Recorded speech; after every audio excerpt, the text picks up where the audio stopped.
the House passed a police reform bill that you sponsored, named after George Floyd. Why do you think this bill is so important? And do you think it will get support in the U.S. Senate? Well, first of all, I was very happy that the bill wound up being bipartisan. We weren't sure it was going to be, but it was bipartisan. We had 3 Republican votes. We were excited about that. Every Democrat had voted for the bill. And it was a historic piece of legislation because these issues regarding policing and the African American population, these issues are as old as the institution of policing itself.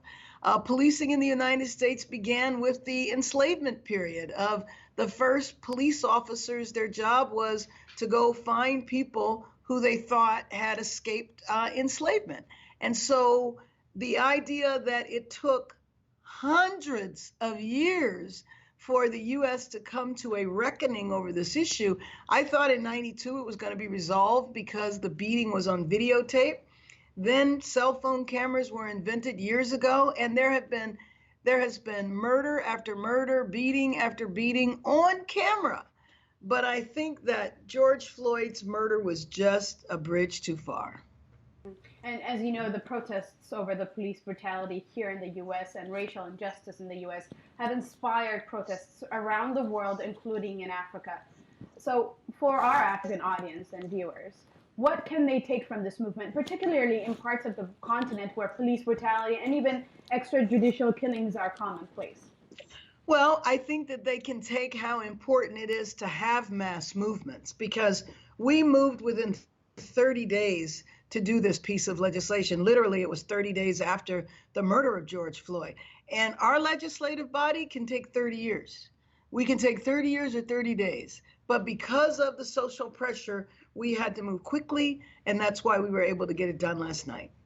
The protesters, we need them to continue protesting. Of course, we want it to be peaceful, but I will tell you that it was their victory last night.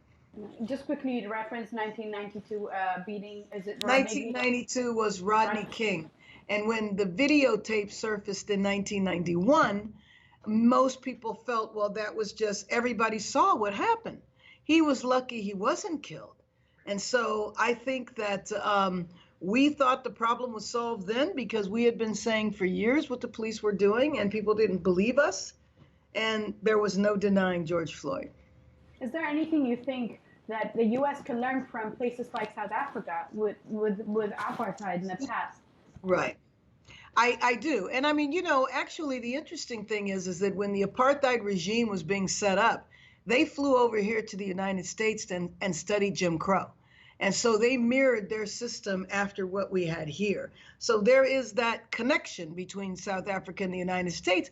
And I think us looking at truth and reconciliation would be a very good thing. And several members of the Congressional Black Caucus have legislation to call for reconciliation commissions.